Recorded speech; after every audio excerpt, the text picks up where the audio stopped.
মুখ দিয়ে ডিমের পোচ একটা জিনিস খাবে ভরপুর নেশা হয়ে যাবে, খেলেই যাবে, হয় শ্মশানে যাবে না বেলেঘাট আইডি যাবে। এই মাল কোনো জায়গায় পাবে না, চাইনিজ স্টোরের দোকানে পাবে, কিন্তু 2028 পাবে।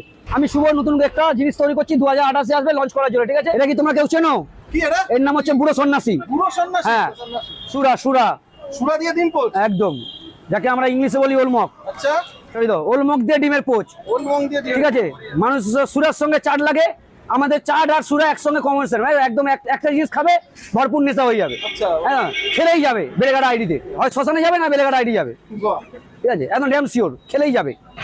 একটা ডিমের পোচ খাবে, রাত্রিবেলা ভালো করে ঘুমিয়ে যাবে, ঠিক আছে? আর বাদ বাকিরা কি করবে?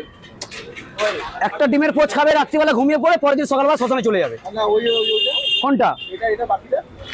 এখন তোমাদের ডেমো দিচ্ছি, ওটা দিয়ে আবার অন্য কেউ তাদেরকে দিতে হবে, এক এক করে লঞ্চ করতে হবে না। আচ্ছা, এই গরমে তোমাকে আলাদা করে সুরা আর চাট কিনতে হবে না, একটা ডিমের পোচ খাবে,